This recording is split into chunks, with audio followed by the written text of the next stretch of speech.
Hi guys, it's Splash and Crash here, back with another video. And in today's video, I'm going to be going over my top 30 players of all time list. As you can see, this video is extremely long, so I will be leaving timestamps to every single player in the description below if you want to skip ahead and hear my reasoning for having a certain player at a certain spot. Also, don't hate on me in the comments because I have a player somewhere and you have that player somewhere else. Everyone has their own opinion, and I highly doubt there's that many people in the world that have the same all-time list. So yeah, without further ado, let's get into the video. So at number 30, I have Scottie Pippen. So right off the bat, I'm going to go over some players that weren't on this list and why I have Scottie Pippen over them. So, I don't have Allen Iverson, Steve Nash, or John Stockton on this list. Right off the bat, John Stockton is super overrated. I'm not even going to talk about that one. There's a ton of videos on YouTube talking about why John Stockton's overrated and is not a top 30 player of all time. So I'm not really going to go over that. So for Steve Nash and Allen Iverson, for both of them, they were pretty good individually. I think Scottie Pippen's actually at not the same level, but pretty close to where Iverson was and around the same level of where Steve Nash was. But obviously Scottie Pippen was an integral part on 6 championship teams, and Scottie Pippen defensively was just way better than them. And Scottie Pippen was just a really nice all-around player, while both of those players had huge holes in their game. So that's why I have Scottie Pippen over them. So yeah, Scottie Pippen throughout his career was a 6-time champion, 7-time All-Star, 3-time All-NBA first team, 2-time All-NBA second team, 2-time All-NBA third team, 8-time All-Defensive first team, 2-time All-Defensive second team, and the NBA steals leader in the year 1995. So yeah, that's a pretty big resume. His prime stretched from the 92 season through the 98 season. I know he wasn't as good in the 98 season, but he was still pretty good and put up similar numbers to the rest of his prime, so that's why I also have that season included. So yeah, Scottie Pippen, he is probably the best number 2 option in NBA history. There have been better players who have played as a number 2 option, like Kobe Bryant and Steph Curry, but I think Scottie Pippen did the most as a number 2 option out of all of them. And while Michael Jordan was an amazing all-around player, on the offensive end, he did facilitate a bit, but and he did do some rebounding, but primarily he was just a lockdown defender and a pure scorer. So Scottie Pippen took on more of the facilitating responsibilities, and he had a more similar play style to LeBron James. Play style, I'm not saying he was as good as LeBron, but he wasn't a go-to scorer. He would just distribute, and he would score around 20 points per game, but that was more through the flow of the offense. At number 29, I have John Havlicek, and John Havlicek and Scottie Pippen was very close for me. John Havlicek also won 6 championships as not as a first option, but as a second option. However, he did win 2 more championships as the best player on his team, and he has a Finals MVP. He was a 13-time All-Star, 4-time All-NBA first team, 7-time All-NBA second team. And so yeah, John Havlicek, he was proven as a number 1 option. He was able to lead a team to championships. And so yeah, I think he was more individually talented than Scottie Pippen. He was also a better scorer. So I think it was close, but I'm giving the slight edge to John Havlicek. Havlicek is also the greatest 6th man of all time. He came off the bench for his first 6 championships, but he was clearly a top 3 player on the team. But him coming off the bench gave the Celtics a dynamic that no other team had. a good bench player, because at this time, all the starters generally played around 40 minutes per game, and the bench didn't really play at all. But Havlicek gave the Celtics a sixth player who could dominate, which no other teams had. And because of this, the Sixth Man of the Year award was invented. So, I'm giving the slight edge to John Havlicek because he was more individually talented and his resume is a bit better. At number 28, I have James Harden, and I know a lot of people want to have him outside of the top 30, but, I'm not one of them. Harden, I think, is clearly the fourth best shooting guard of all time, behind Wade, Kobe, as well as Jordan. I guess if you have Jerry West as a shooting guard, then Harden's the fifth best, but basically the point I'm making is, players like Iverson, Clyde Drexler, they're not better than James Harden.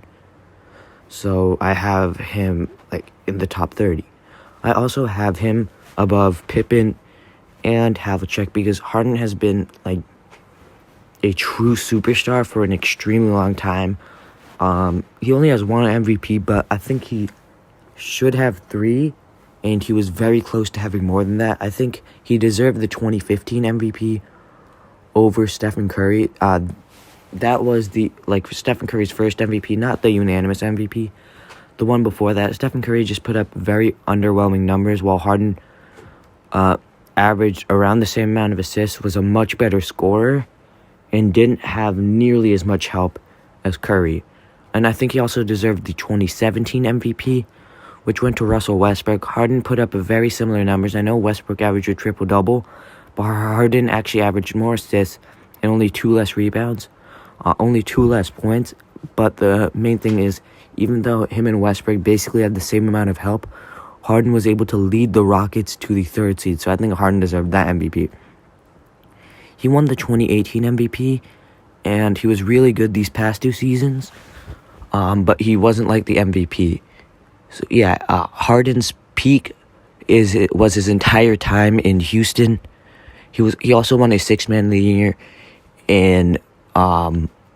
with the Thunder, and Harden right now is probably considered a top 3 or 4 scorer of all time. James Harden, even if you don't like his play style, you can't deny that he is an amazing player.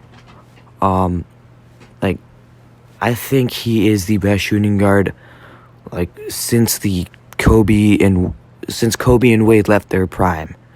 So, since his first season in Houston, or his second season in Houston, I think he was the best shooting guard in the NBA. And even though he doesn't have a championship, he probably would if it wasn't for a Chris Paul injury.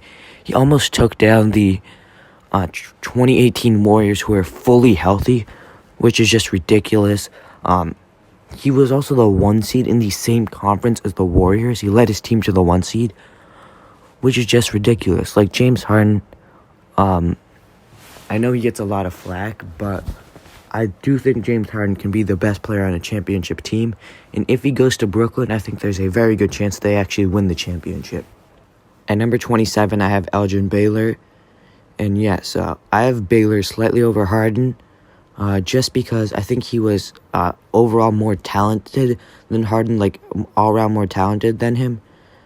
And he did lead his team to a bit more success, even though he didn't win a championship. I know it says he won a championship in 1972. That's actually he technically won it, but he shouldn't be credited with that championship because even though he was on the team, he verbally retired in the middle of the year before the playoffs started. And it was actually even before the Lakers really started to be a good team. It was 6 games into the year. So I don't really count that championship, but if you don't include that, he's been in 10 NBA finals, which is ridiculous. He lost all of them, but he played super teams in all of them, so you can't really blame him. So throughout his career, he was just really good all around. He was an amazing scorer. As you can see, he averaged 38 points, a game. He did a ton of like this scoring stuff that Harden does. He was a pretty decent playmaker. He's averaged around 4 assists per game throughout his career, sometimes even going up to 5. And he was an amazing rebounder at the small forward position, even though he was only 6'5".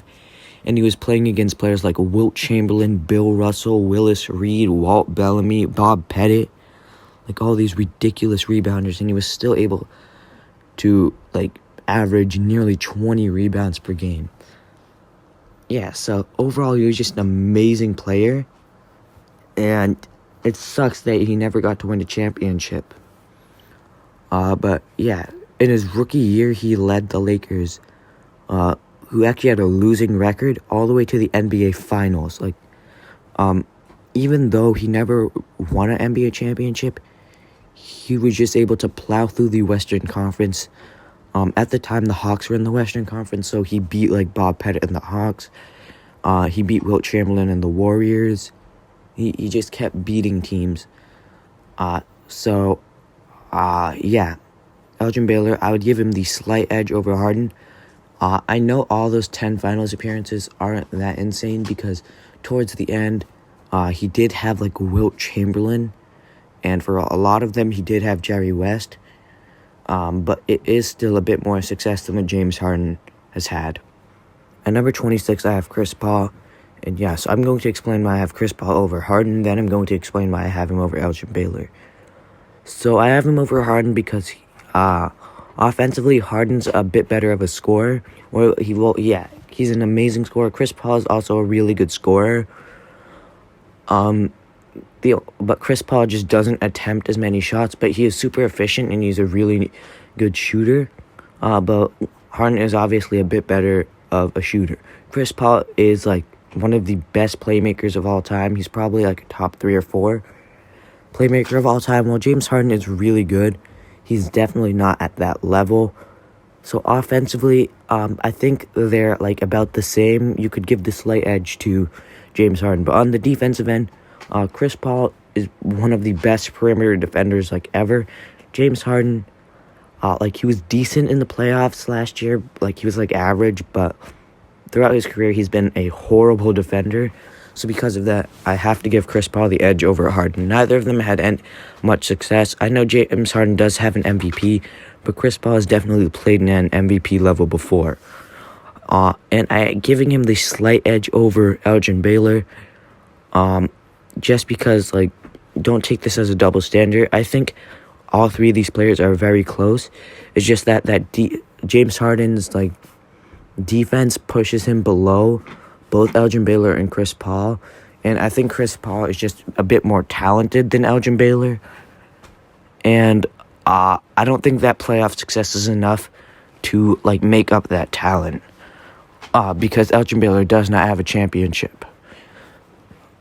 And yeah, so let's go over Chris Paul's resume. He is a 10-time All-Star. He's 4-time All-NBA first team, 4-time All-NBA second team.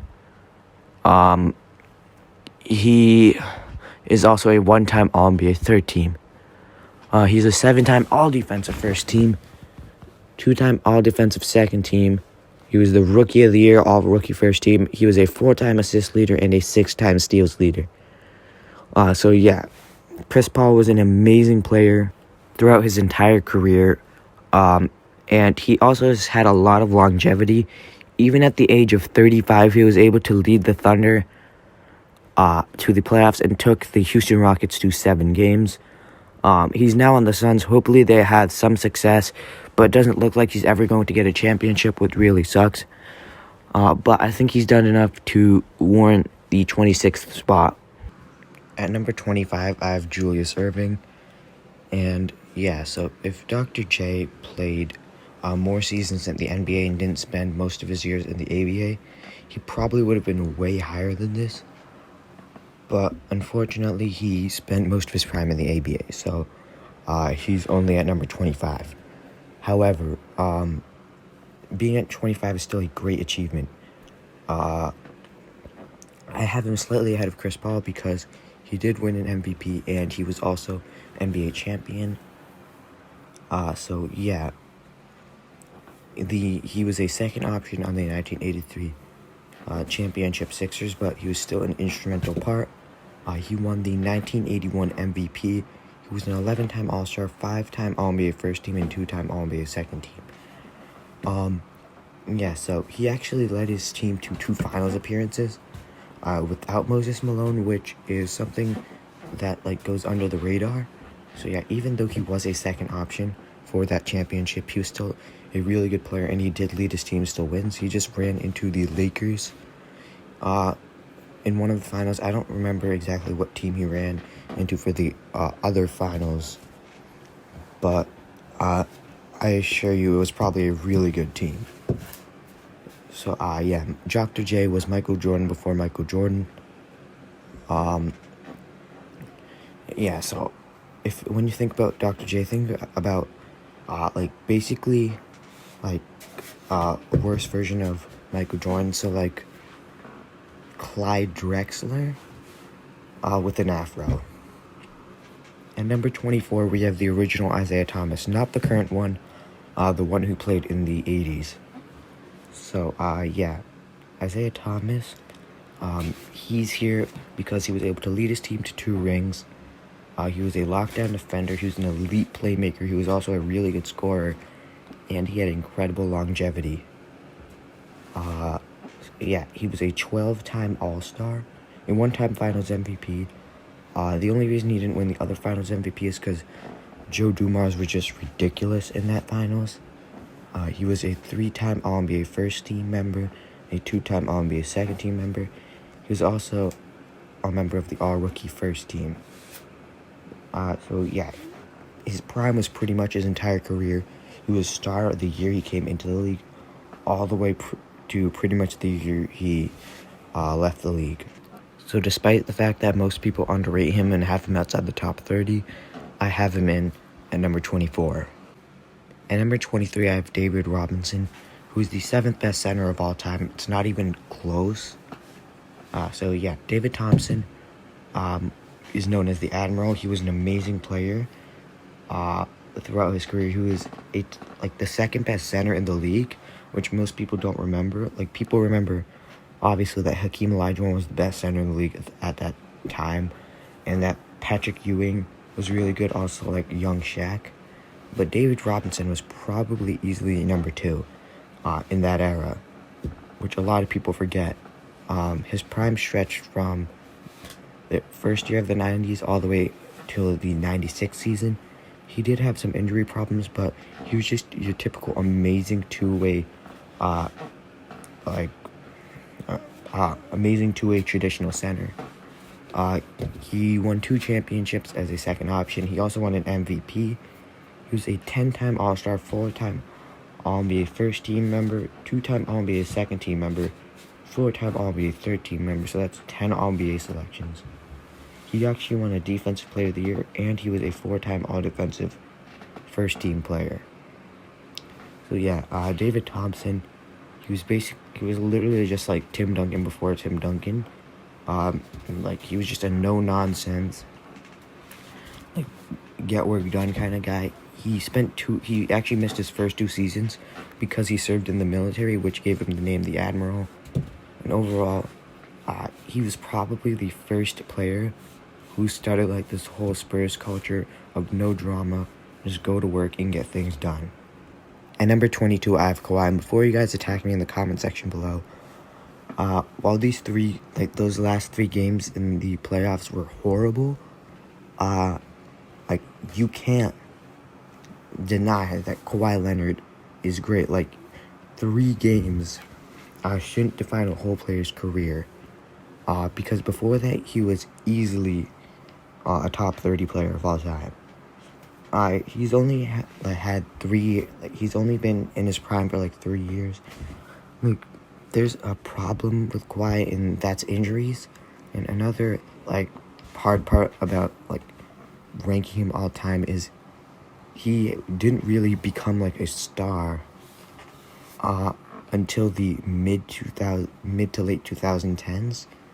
So his legacy is still being written. If the Clippers won the ring this year, I would probably have him like in the 11 or 12 range.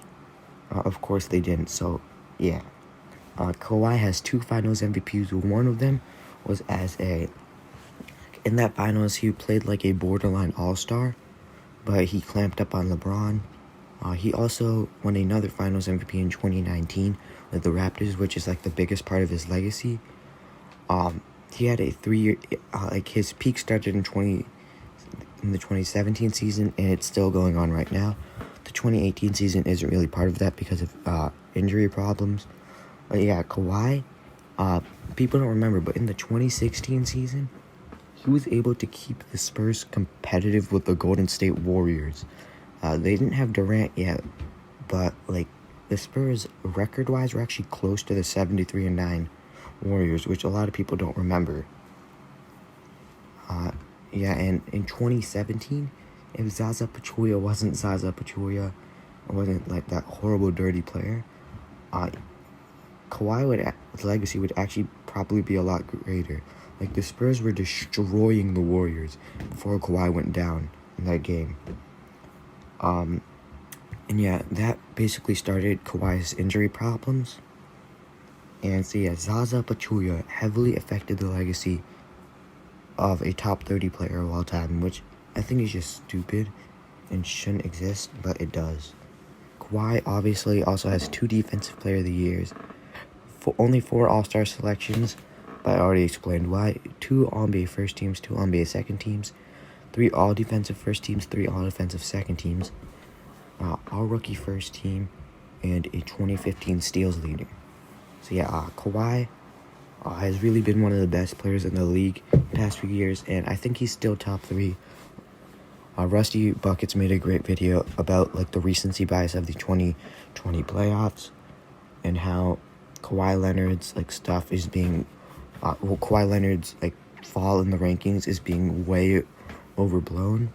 But yeah, so I also have him slightly ahead of David Robinson, because like he led his team to a championship in 2019, while David Robinson was the second option on both of his championship teams. So that's why I have Kawhi slightly ahead of David Robinson. At number 21, I have Charles Barkley, and I know Charles Barkley could be annoying sometimes, but he was legitimately an amazing player. Charles Barkley is pretty much a less athletic version of full potential Zion Williamson. He was still athletic, but definitely not as athletic as Zion. But that's still ridiculous. He won an MVP. He was an 11-time All-Star. So multiple-time All-NBA, 5-time All-NBA First Team performer, 5-time All-NBA Second Team performer, 3-time All-NBA 1-time All-NBA Third Team performer. So that's 11 All-NBA selections. He was also All-Rookie First Team, and he was a rebounding leader. So yeah, Charles Barkley, even though he was only 6'6", he was one of the most dominant big men the league has ever seen. He was practically unguardable, and he was an amazing player. He didn't win a ring because of Michael Jordan and Hakeem Olajuwon, which isn't really that much of a knock. He would probably be way higher on this list if he did get a ring, though.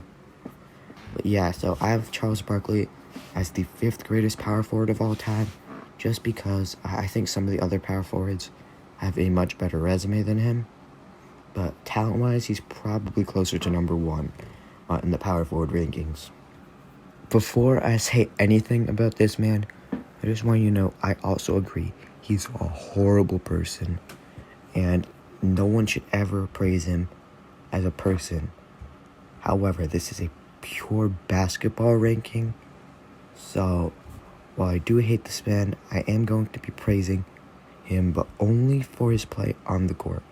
Anything about him off the court, I think is just disgusting, and I don't agree with any of the stuff he did off the court. But as a player, I think he was pretty good. So yeah, Karl Malone, he was a really good scorer. He was a 2-time MVP. Like Charles Barkley, he didn't have a ring, but he was able to lead his team to 2 finals appearances. And before you say he had John Stockton on his team, Like I mentioned already in this video, John Stockton is super overrated and doesn't deserve nearly as much credit as he gets. That team was pretty much only successful because of Karl Malone. He had a lot of longevity. He was the second most points scored of all time, probably going to be passed by LeBron, but that's besides the point. He was 11-time All-NBA first team, 14-time All-Star, 2-time All-NBA second team, an All-NBA third team appearance, 3-time All-Defensive first team, All-Defensive second team. He was also in the NBA All-Rookie teams. So yeah, he's mainly here for his longevity. He was also a really good rebounder, and he was amazing in the pick and roll. So yeah, he was super unstoppable, and overall he was amazing on the court. And because of that, I am giving him the number 20 spot. I think he just had a bit more success than Charles Barkley. That's why I have him above Charles Barkley. Also, his longevity is just way better than Charles Barkley's. At number 19, I have Kevin Garnett. And while Kevin Garnett wasn't nearly the scorer that Karl Malone was, he was just practically just more skilled than him at everything. And, there's no question about it. He was a way better defender, better shooter, better playmaker. I would even say he's a better rebounder. And while Karl Malone had more longevity, Kevin Garnett also helped a team win a championship, which Karl Malone was never able to do. So because of that, I'm giving the 19th spot to Kevin Garnett over Karl Malone. So yeah, Kevin Garnett, he won a championship with the Celtics in 2008. He was an MVP. He was a 15-time All-Star, 4-time All-NBA first team, 3-time All-NBA second team, 2-time All-NBA third team. He was an NBA Defensive Player of the Year in 2008. He was a 9-time All-NBA All-Defensive first team, 3-time All-Defensive second team. He was a 4-time rebounding champion, and he made the NBA All-Rookie second team. So yeah, Garnett was an amazing player, and he was also super versatile, which is one of the things that go under the radar. I think he would actually translate super well if he played in the modern NBA because of his defensive versatility and his ability to stretch the floor, at least to the mid-range, and I think he would have actually developed a three-point shot if he was drafted in the modern NBA. People don't realize how versatile he was. I think everyone knows he was versatile, but he was way more versatile than people think. He was actually so versatile that the Timberwolves played him at small forward in his first few years because he was fast enough to guard small forwards, which, I don't think you guys would believe me on that, but check basketballreference.com.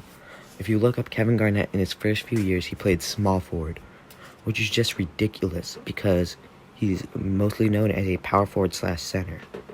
So yeah, he was an elite playmaker, and overall, he was just a really good all-around player. So because of that, I have Kevin Garnett at number 19. At number 18, I have Dirk, and I think Dirk and Kevin Garnett are very close. Talent-wise, Garnett is a better playmaker, defender, and he was more athletic. He was also a better rebounder, but Dirk's shooting ability and just offensive ability in general was just way better than Garnett. Garnett was good at that kind of stuff, but Dirk is just insane at that. There's just no competition between them in that aspect of the game. He was 50, 40, 90, and he's a 7-footer. And the thing that really pushed Dirk over Garnett for me was they both got rings, but Garnett wasn't really the main reason his team won a ring. While for Dirk, in 2011, he was just straight ridiculous. He took down a super team. He took down the Lakers. He took down he was just ridiculous in the playoffs. And I think that championship is just so much more valuable than Kevin Garnett's 2008 championship. And I'm a Celtics fan. So, I'm biased towards Kevin Garnett, but, I just can't deny how good Dirk Nowitzki is. He won a championship. He was a Finals MVP. He was an MVP. He was a 15-time All-Star. I know it's listed at 16, but, you can't really count the 2019 All-Star appearance. That was really just an honorary one. He was a four-time All-NBA first-team member. He was a five-time All-NBA second-team member. He was a three-time All-NBA third-team member. And he was in the 50-40-90 club. At number 17, I have Moses Malone. Yeah, Moses Malone is one of the most underrated players ever. He was an amazing inside scorer. He was an amazing rebounder. He was also an amazing defender. He was a three-time MVP, and he led his team to a championship in 1983. So because of that, I have him at number 17. He was a 12-time All-Star, four-time All-NBA first team, four-time All-NBA second team, NBA All-Defensive first team in 1983, and NBA All-Defensive second team in 1979. Yeah, Moses Malone is just one of the best centers of all time, and I think he is clearly number 6. I don't get how you could have David Robinson above him. David Robinson was an amazing player, but I think Moses Malone is easily the 6th greatest center of all time and is extremely underrated. At number 16, I have Jerry West, who's probably one of the most polarizing all-time legends of all time. Some people have him at the number 12 or 13 spot, while some people have him outside of the top 20, sometimes even outside the top 30. I think 16 is a good spot for him because it's in the middle, and I don't think this is overrating him or underrating him. So yeah, Jerry West, probably the biggest thing about his accolades and stuff is he didn't have that many rings, but he did make 10 finals appearances, and he did eventually get 1 ring. However, some people overvalue those finals appearances, and a lot of people undervalue them. So, a finals appearance is definitely not worth half of a ring, which a lot of people value it at, but it is worth something. He was able to get to the finals 10 times, and the Western Conference was not weak, so that is an accomplishment. There was Wilt Chamberlain and the Warriors, Bob Pettit and the Hawks, because the Hawks were Western Conference at the time. Yeah, so the Western Conference was a good conference. I'm pretty sure there was also Oscar Robertson and the Royals. However, especially once the Lakers added Wilt Chamberlain, those finals appearances started meaning less and less. So, I think all his accolades, I think they do push him slightly ahead of Dirk Nowitzki and all those really good power forwards, because he was also an elite defender, and just pure talent-wise, he was probably a bit ahead of them. Like I said, he was an elite defender. He made 5 all-defensive teams in his career, and the all-defensive teams didn't even exist for most of his career, so we probably would have had a lot more. He was easily the best perimeter defender of his time. He was also a 30-point-per-game scorer. It might have been closer to 40 points per game if the three-point line existed back then, because he was an elite shooter. He was also a really good playmaker, as he averaged nearly 10 assists per game towards the end of his career. He did have a ton of help in Elgin Baylor and Wilt Chamberlain, but he did have to play in the same era as Bill Russell. So, he's very polarizing. I don't think, this is overrating him or underrating him. Some people overvalue his accomplishments, and other people discredit him for his era and, him not actually winning that much. But he was super clutch. While the era does play a part in this ranking, I'm not pushing him down as much as a lot of people do because of his era. At number 15, I have Dwyane Wade, and this is probably going to be the most controversial pick of this entire list. But the more I looked into his career, the higher I moved him up on my list. Wade is often put at the 20 spot.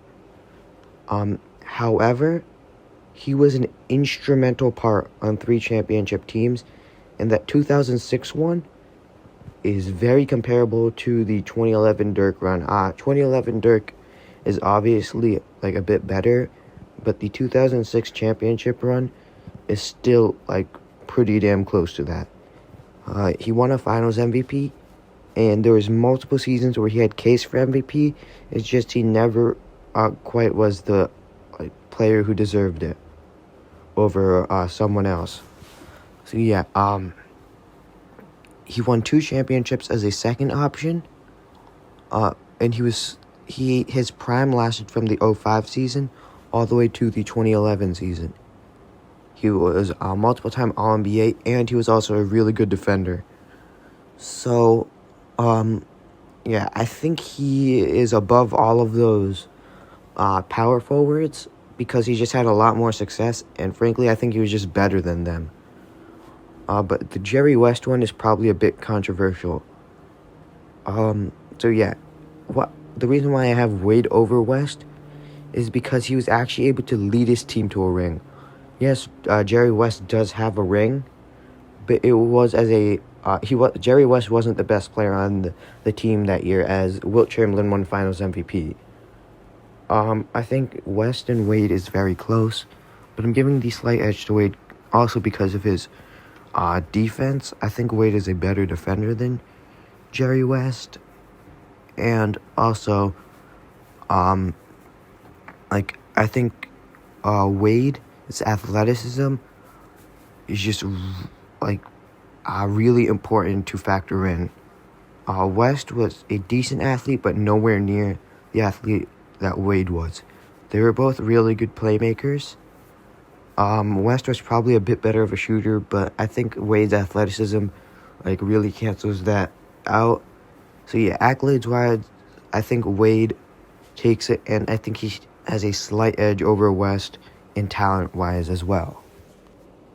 At number 14, I have Oscar Robertson.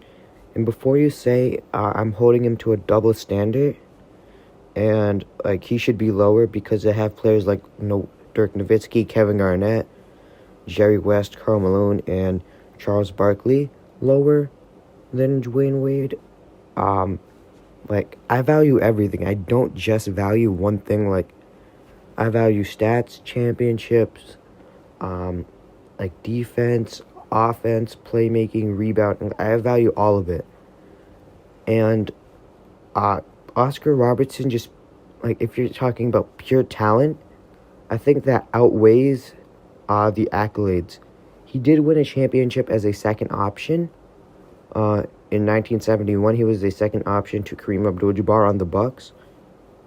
He won an MVP. He was a 12-time All-Star, 9-time All-NBA first team, 2-time All-NBA second team.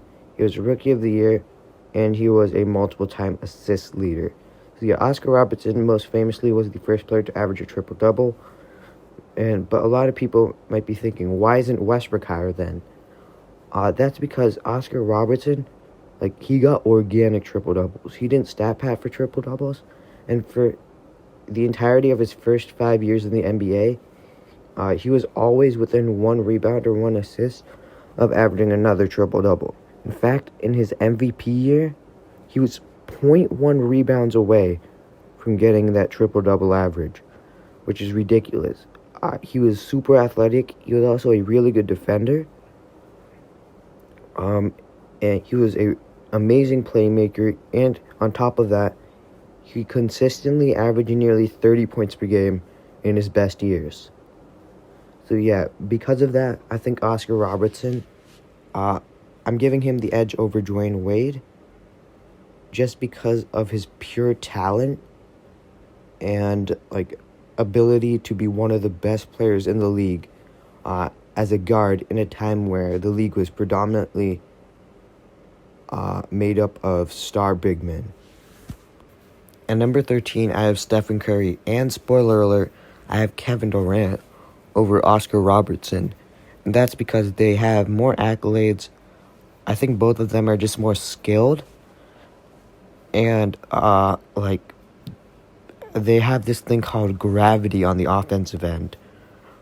which Oscar Robertson most likely didn't have, which, like, even when they don't have the ball in their hands, like, even when they're not really doing much, they are still having a massive impact on their team, as, like, the defense is still worried about them more than whoever has the ball,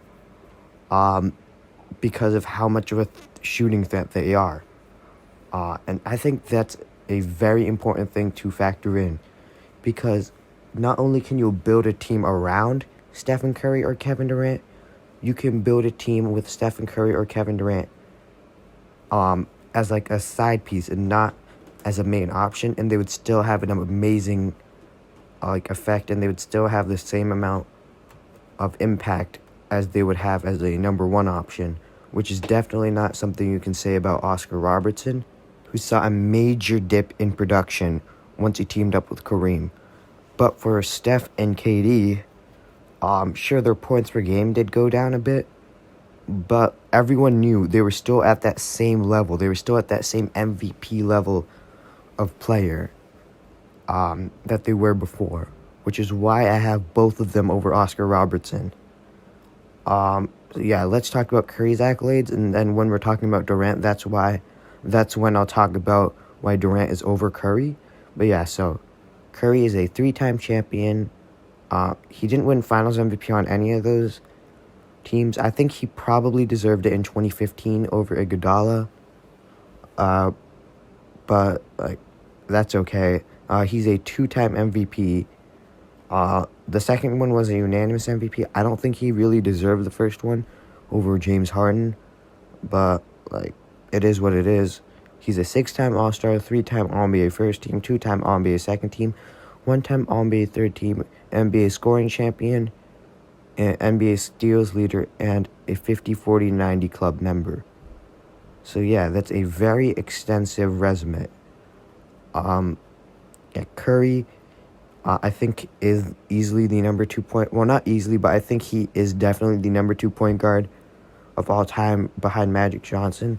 Like, I like Oscar Robertson, but I just don't think he's at the same level as Stephen Curry.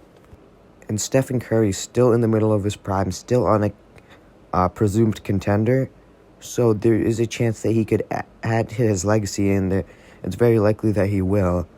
And it's probable that he'll continue to move up the rankings.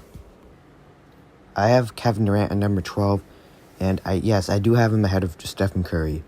So yeah, I already talked about why he's ahead of Oscar Robertson, but now for why he's ahead of Stephen Curry, and that's because, it has to do with the accolades and just the talent in general. Also the longevity. So yeah, first off, Kevin Durant has been in his prime since his second year in the NBA, which is actually before Stephen Curry's rookie year. While Stephen Curry's only been at like an MVP level for 4 or 5 years. Kevin Durant was at an MVP level from his second season all the way till now. Yeah, and just pure talent-wise, I think Durant is better than Curry. He's definitely a better defender, and I would say he's just a better all-round offensive player.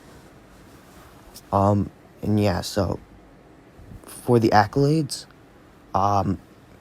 obviously both Durant's and Curry's championships probably don't have as much value as the other championships won by superstars, because they were on a super team, but they still have a ton of value, and it's not like they have less value than like Jerry West's finals appearances or something, because that's not true. Like, while you could value other championships more than them, they still have the value of a championship. So yeah, he does have 2 rings, and they do count as 2 rings. And also, Durant got the 2 finals MVPs on those championship teams, and he definitely deserved them because he was better than Curry while they played together. And on top of that, like, Durant, he's just been super consistent. He's been incredible throughout his entire career.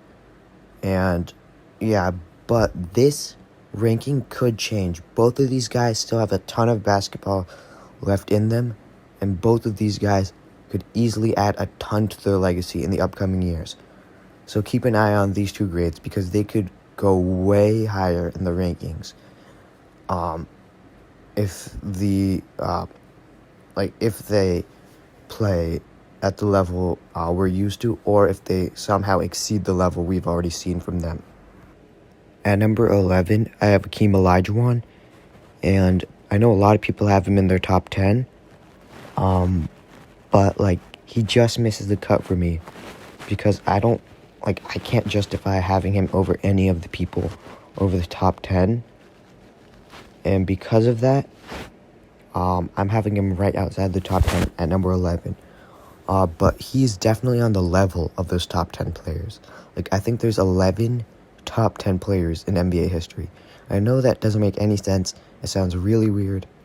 But I think he's in that same tier of all-time ranking as those top 10 players, despite him being at number 11. And I think he's clearly ahead of Curry and Durant. Though they can change that in the next few years, right now I think he's way ahead of them. So yeah, Hakeem Olajuwon is probably one of the most talented players of all time, and skill-wise, you could make the argument for him being the most talented center of all time. But in the all-time rankings, I have him at the number 5 spot for the center rankings, which is just crazy that there's this many great centers.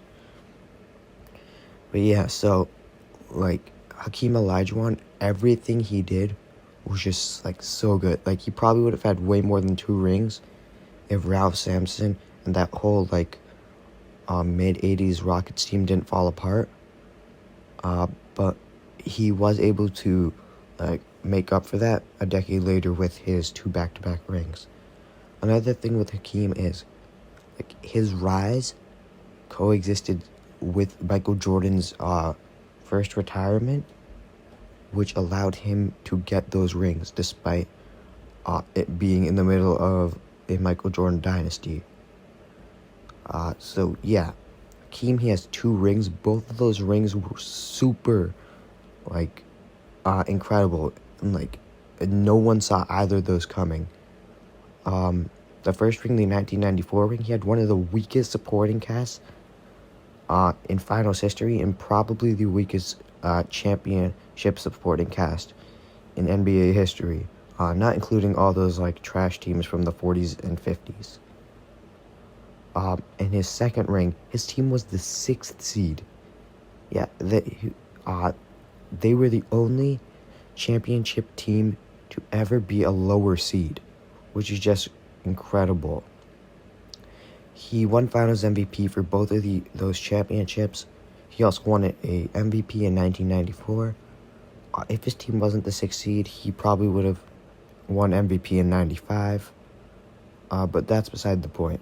He's a 12-time All-Star, a 6-time All-NBA first team, 3-time All-NBA second team, 3-time All-NBA third team, 2-time Defensive Player of the Year, 5-time All-Defensive first team, 4-time All-Defensive second team, NBA All-Rookie first team, 3-time rebounding leader, and 3-time blocks leader. So yeah, that is a ridiculous resume. Yeah, actually, he's a 2-time rebounding leader, but that's still really good. Yeah. So, I don't think you could have an argument for having Curry or Durant over him, just yet. But I don't think you could have him over Shaq or Wilt Chamberlain, who I have at 10 and 9. There's another spoiler. Because their resume is just a bit better. They just have a bit more accolades, and their dominance, they're just a bit more dominant. So because of that, I have both of those guys over Hakeem. At number 10, I have Wilt Chamberlain, and I know a lot of people are going to be super mad at this because he averaged 50 points per game. He had 40-point per game seasons, 37-point per game seasons as a rookie, blah blah blah blah blah. And before you say I'm holding a double standard and I should also have Bill Russell this low, I don't have Wilt Chamberlain this low because of like the fact that he played in a weaker era. Yes, the era was weaker. However, like it does play a part, but it doesn't play as much of a part as most people like to say. Another thing I wanted to talk about is how the 60s Celtics were overrated, and I'm a Celtics fan. Like the overall dynamic of that team was overrated. Like they're saying, a lot of people say they had like 5 Hall of Famers, 6 Hall of Famers, but the only reason those players were Hall of Famers is because they played with Bill Russell. The majority of all those players' resumes is from being like bench players on a Bill Russell, like bench players. Like Tom Sanders didn't even make an All-Star team, and he was a Hall of Famer. Tom Sanders was a really good player, but there's no way he would have been a Hall of Famer if he wasn't on that team. Even Sam Jones, like I don't know if he would have been a Hall of Famer if he didn't have those 10 rings, like 9 rings, like that. I don't think he really would have been a Hall of Famer. He would have been like a regular 20-point per game scorer. Like a lot of those players weren't Hall of Fame worthy. Like if we're talking about pure talent, there's only 3 players who played for the 60s Celtics that were actually Hall of Fame caliber, and those players are Bill Russell, John Havlicek, and Bob Cousy. And John Havlicek and Bob Cousy didn't play at the same time with Bill Russell. John Havlicek really came up after Bob Cousy retired, and Bob Cousy, that team was overrated. Their dominance, they were not favored in every single playoff series. That's one of the things I'm going to talk about when we start talking about Bill Russell. But anyways, they were good, but I wouldn't even say they were a super team. And I know that sounds ridiculous because they won 11 championships in 13 years. But that just adds to the legend of Bill Russell. So yeah, that also takes away a bit from Wilt Chamberlain because he wasn't able to be a great player in the playoffs like he was in the regular season. Another thing I need to talk about is Wilt Chamberlain wasn't clutch. He had some horrible playoff performances. And I know other greats have had them before, like LeBron, 2011 finals. Like other greats have had things like that before. But the difference is, overall, in the playoffs, they were good. But Wilt Chamberlain, he just completely fell off in the playoffs. There's a reason why he has most of the regular season point records, but doesn't have any of the playoff ones. His own teammate Elgin Baylor has had a better playoff performance than him.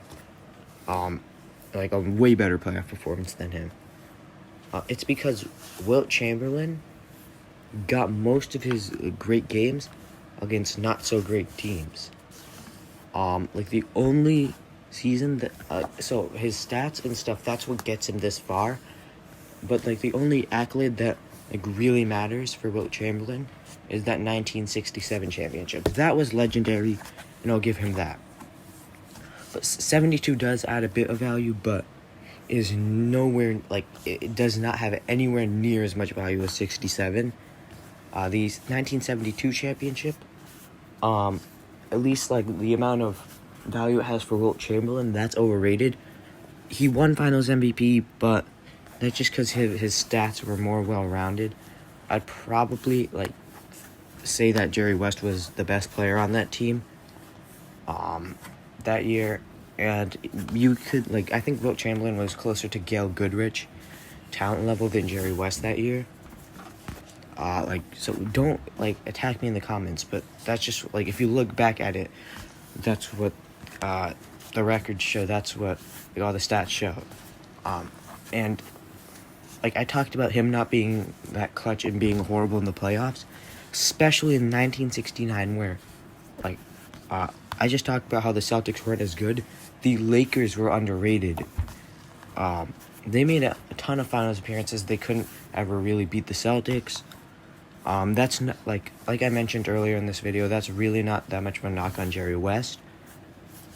But yeah, so the 1969 finals, so the Lakers were actually favored because this was Bill Russell's last year, Sam Jones' last year. Everyone on that team was super old except John Havlicek, and he was coming off the bench, so he didn't get as much minutes as he probably should have. The Celtics still won that series, in 7 games, and that should not have happened. Jerry West played phenomenally in that series. That actually helps his career, even though he lost in Game 7, and he was the favorite, and his team was the favorite. Like, that helps Jerry West's legacy, because he averaged damn near 40 points per game. He actually took Finals MVP despite losing. So yeah, that's definitely not a knock on Jerry West. Elgin Baylor, he didn't play up to the level that he's used to, but he was on the decline. However, he still performed a bit, but it wasn't like that much of an underperformance. It was like a few points per game, not much, but that is a bit of a knock on Elgin Baylor. But Wilt Chamberlain, Mr. 50 point per game, Mr. 100 point game, averaged 11 points per game in that final series. People say Bill Russell isn't that good at scoring. They basically averaged the same amount of points in that series. Wilt Chamberlain was supposed to be the one that dominated Bill Russell individually, but always lost because his team was worse. However, that is simply not true. I was thinking about putting him a bit below Hakeem. However, I think just the individual talent is enough to keep him slightly over Hakeem, but they're extremely close for me. Hakeem, Wilt, and spoiler alert, Shaq are extremely close for me, and they're interchangeable. However, I'm giving the slight edge to Wilt over Hakeem because of talent, but I am giving Shaq the edge over Wilt because his resume is just way much better than Wilt's. A lot better than Wilt's. Yeah. That's it for Wilt, and let's talk about Shaq. Like I just mentioned, I have Shaq at number 9. And I'll keep this pretty quick. Shaq was one of the most dominant players of all time. He was a 4-time NBA champion, 3-time Finals MVP. He was an MVP, 15-time All-Star, 8-time All-NBA first team, 2-time All-NBA second team, 4-time All-NBA third team, 3-time All-Defensive second team. He was a Rookie of the Year, All-Rookie first team, and a 2-time scoring champion. So yeah, that is a pretty big legacy. So individual talent-wise, I have Shaq and Wilt about the same. Maybe you could give the slight edge to Wilt just because he was faster. He probably wasn't as good in the post. I guess they're about the same in the post, but like I mentioned, Shaq just had a hell of a lot better of a legacy than Wilt Chamberlain. And Shaq was just had more success team-wise. He famously led the Lakers to a 3-peat, and a few years after that won a championship as a second option with Dwyane Wade. And overall, I just take Shaq's legacy over Wilt Chamberlain, and that's pretty much all there is to it. However, I think Shaq, Hakeem, and Wilt are all rearrangeable. They're extremely close for me on this list, and you could have them in any order, and I could see why you'd have them that way. At number 8, I have Tim Duncan, and yeah, so I do have Kobe Bryant over him. For a lot of you, that's not going to be a surprise, but for some of you, that may be a small surprise. So basically, I just think Kobe Bryant's scoring ability gives him the edge over Tim Duncan. Pretty much everything else about them, I'll put them at a very similar level, but just because Kobe is a much better scorer, I think that gives him a slight edge over Tim Duncan, even though Tim Duncan is better than him at other things. So yeah, Tim Duncan was a 5-time NBA champion, 3-time Finals MVP, 2-time MVP, 15-time All-Star, 10-time All-NBA first team, 3-time All-NBA second team, 2-time All-NBA third team, 8-time All-Defensive first team, 7-time All-Defensive second team, NBA Rookie of the Year, and NBA All-Rookie first team. So yeah, he has a huge resume, and he had a ton of longevity. So I know Shaq probably put up better individual numbers throughout his career. Just Tim Duncan, team success-wise and his leadership was just so much better than Shaq's that I'm giving him the slight edge over Shaquille O'Neal. At number 7, we have Kobe Bryant. So yeah, Kobe, I explained why I have him over Tim Duncan, and I'll get to why he's only at 7, because a lot of people would probably have him at least at 6, over Larry Bird, and some people may even have him over Bill Russell, and maybe even Magic Johnson. But yeah, so I have Kobe below all of those guys, and I'll get into why in a few seconds. But don't click off this video, don't dislike the video just because I don't have Kobe as high as you. I'm not trying to be disrespectful, I just genuinely have him this low. And I think it's reasonable to have him this low. I'll explain why in a few minutes. So yeah, Kobe was a 5-time champion, 2-time Finals MVP. He was an MVP, 18-time All-Star, but only 14 of those All-Star appearances actually count towards his legacy, because 4 of them where he just got in because of the fans, like the one in his second year where he was coming off the bench and only averaging 15 points per game. He was a fan favorite, so he got voted into the All-Star game. And the last 3 were just honorary All-Star appearances, because they were at the end of his career, and he was dealing with a lot of injury problems, but at that point he already cemented his legacy, so people decided to vote him into the All-Star game. He was a 11-time All-NBA first team, 2-time All-NBA second team, and he was a 2-time All-NBA third team member, 9-time All-Defensive first team, 3-time All-Defensive second team, and a 2-time scoring champion. So, yeah. I'll explain why I have him below Larry Bird. Because I think the other ones are a bit more far-fetched, but I think there is, it's reasonable, it's reasonably close between Kobe and Larry Bird. So, yeah. Kobe was a better scorer, Larry was a better defender. Both of them were great, all-around talent-wise. I think you'd probably give the slightest of edges to Kobe Bryant. Well, not really, because Larry Bird was a way better playmaker and rebounder, and as well as a slightly better defender. He was also a better shooter. Kobe was definitely way more athletic. And that made him a better overall scorer. But, so talent-wise, I think I'm actually giving the slightest edge to Larry Bird. Don't attack me in the comments.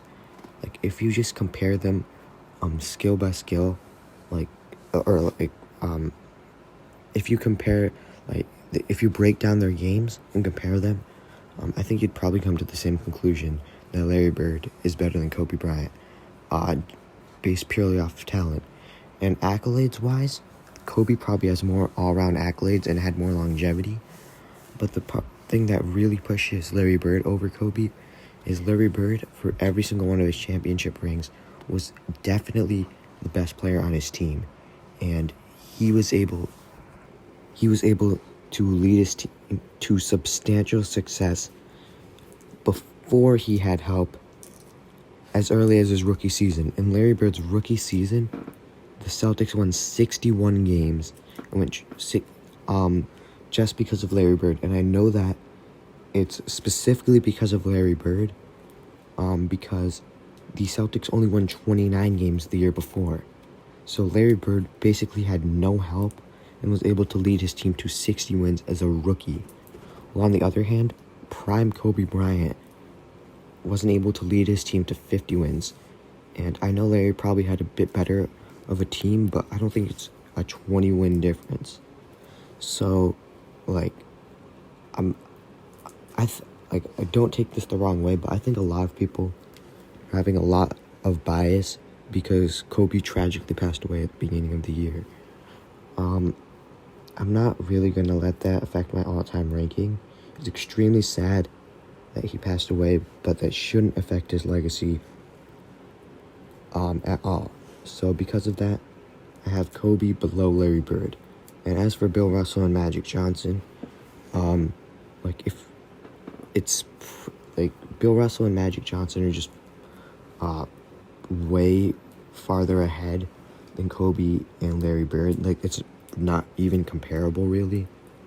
Like, if you ask any analyst that actually knows what they're doing, they'd both probably have Bill Russell and Magic Johnson over Kobe Bryant, and it wouldn't really be close at all.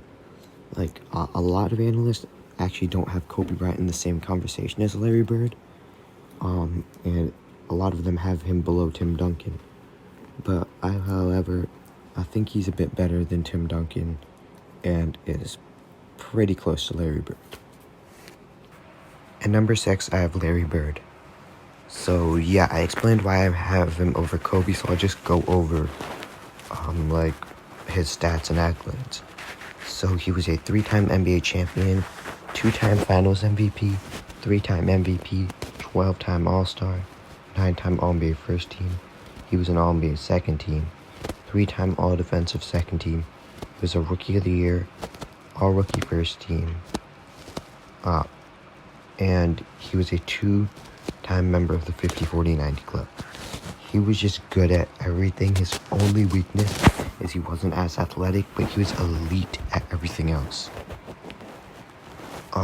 So yeah, he was an extremely well-rounded player. And so despite people saying that he wouldn't be good in the modern NBA, I think he would obviously flourish. And I say obviously because I think it's pretty obvious.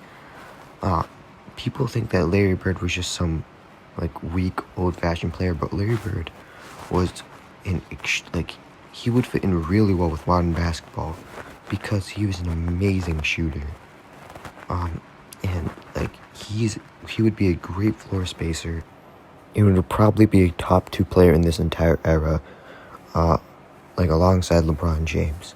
So despite people thinking that the 80s were a weak era, it was actually a much harder era since he had to play against a dynasty like the Showtime Lakers. And while the Warriors were a better team than the Showtime Lakers, the Lakers dominated for much longer. So I think it was actually harder than what LeBron had to face, because LeBron only had to play the Warriors for 4 years, while Larry Bird had to face the Lakers for his entire career. At number 5, I have Bill Russell, and yeah, this one's probably going to take a ton of explaining,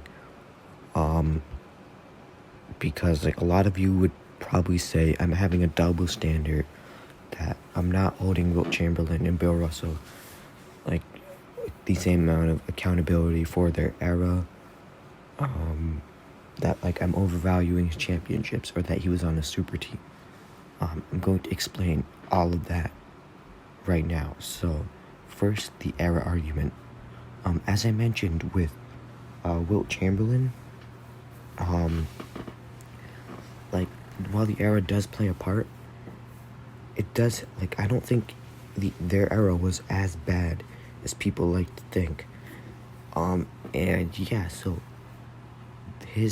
they had a ton of talent in their era, but obviously it wasn't the same amount of talent.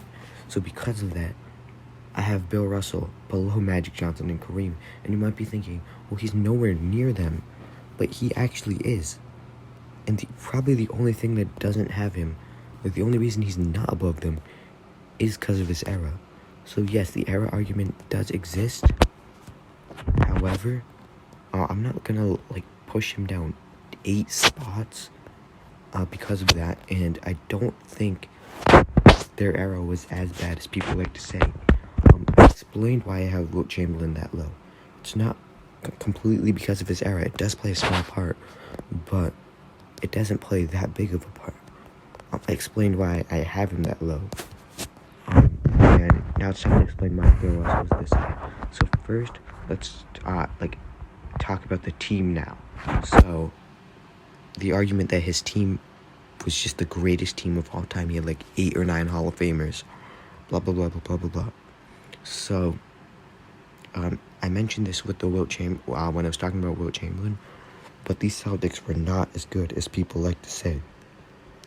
Yes, they 8-peated, but that wasn't because their team was some godly force. Yes, it was the best team in the league, but I wouldn't even say it was a super team, and people are gonna get super mad at me because of that. But it just wasn't. If you take a look at the roster, yes, he had Bob Cousy, yes, he had John Havlicek, yes, he had Sam Jones, but their primes did not intertwine. There was an era of so if you can split his career into 3 parts, the early parts where he had Bob Cousy, that's when they 8-peated. Yeah, they had 2 really good players, but Bob Cousy was on the decline. And Bob Cousy was no longer in his prime. Bob Cousy was only in his prime with Bill Russell at the very beginning, and he actually retired in that. The Sam Jones part was in the middle. Yes, Bob Cousy was on the team for a bit of the Sam Jones era. Bob Cousy, like I just said, wasn't in his prime. And John Havlicek was super young. John Havlicek wasn't in his prime with Bill Russell until the last year of their careers, of Bill Russell's career, which is just ridiculous. And Sam Jones was also on the decline. Other than that, yes, there was a lot more Hall of Famers on the team, but they were not Hall of Fame level players. Their legacy is completely based off of, those rings. Casey Jones, he's in the Hall of Fame, but he didn't even make an all-star team. Casey Jones is comparable to a lesser version of Patrick Beverley. So the narrative shouldn't be Bill Russell got his rings because he had Hall of Famers. It should be those players got into the Hall of Fame because they played with Bill Russell and got rings. Bill Russell is going to get his rings no matter what. Those players, because they were role players on the team, they got 3 rings. While they did play a part, it was nowhere near as much of a part as people like to paint it out to be. And then let's talk about his individual talent. So, Bill Russell, people like to say he could only play defense, he could only rebound, he was horrible at offense. No, he was a pretty good scorer, but he, kind of similar to the way Magic Johnson played, or the way LeBron, and even more recently, Jimmy Butler.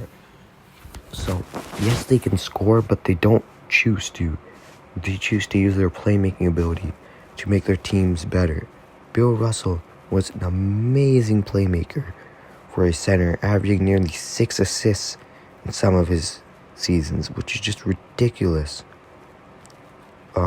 Bill Russell was an amazing playmaking 5. He was, I'm going to say, the greatest defender of all time. And the only reason he doesn't have 10 Defensive Player of the Years is because it just didn't exist. Individual talent-wise, people like to say Wilt Chamberlain's so much better than Bill Russell. While Wilt Chamberlain was a bit more individually talented, it's way overblown. Bill Russell in transition is better than Wilt Chamberlain. Bill Russell was an amazing athlete. He had a 40-inch vertical, and he had probably one of the highest IQs in NBA history. And he had to play really good teams, such as the Los Angeles Lakers with Elgin Baylor, Jerry West. And actually, after the Lakers got Wilt Chamberlain, the Lakers were the favorites against the Celtics. And Bill Russell was still able to beat them. So while people like to underrate Bill Russell, I'm not going to do that. I'm going to have him at number 5. 11-time champion, 5-time MVP, 12-time All-Star. The only reason it's not 13 is because he got snubbed in his rookie season, because the media didn't understand the value of defense yet. 3-time All-NBA first team, 8-time All-NBA second team. Okay, so for these last four, I'm going to go very quickly, relative to like how slowly I was going over the previous 26, because I don't think there's any controversial picks here. Like all of these, these last four rankings, they're pretty universal. And also there's it's just there's so much explanations to why they've been this high on most people's lists, all across the internet. I'm pretty sure every single one of you has this top four. Well, obviously not every single one of you, but most of you have this exact top four. Some of you may have a player outside of this top four just sleeping, getting in, Larry Bird, Bill Russell, or Kobe Bryant. And then there's obviously the Wilt Chamberlain stands, the Steph Curry stands, and probably some other player that I'm forgetting. But yeah, at number 4 I have Magic Johnson, and so he was a 5-time champion, 3-time Finals MVP, 3-time MVP, 12-time All-Star. He was 9-time All-NBA first team. He was All-NBA second team, All-Rookie team, 4 assists, time leader, and 2-time steals leader. So, yeah, he had a pretty extensive legacy. He was a 6'9" point guard. You pretty much know everything about Magic Johnson by now, probably. So yeah, in my opinion, he is the greatest Laker of all time. So that is probably a bit controversial for 2 reasons. One, Kobe Bryant. Most people would have Kobe Bryant as the greatest Laker of all time. But as I explained earlier, I'm not gonna move him up on my list because of what happened this year. I just don't feel like it would be right. So yeah, I have Magic above Kobe. And the other reason is LeBron and Kareem. So yes, LeBron and Kareem are above Magic Johnson on this list, but that does not make them greater Lakers, because they didn't. Most of their greatness came from before they were on the Lakers. Kareem, a lot of his ranking has to do with the Bucks, and LeBron, a lot of his ranking has to do with the Cavs and the Heat. At number 3, you have Kareem Abdul-Jabbar, another pretty universal pick. I don't really think there's gonna be many people who disagree with this one.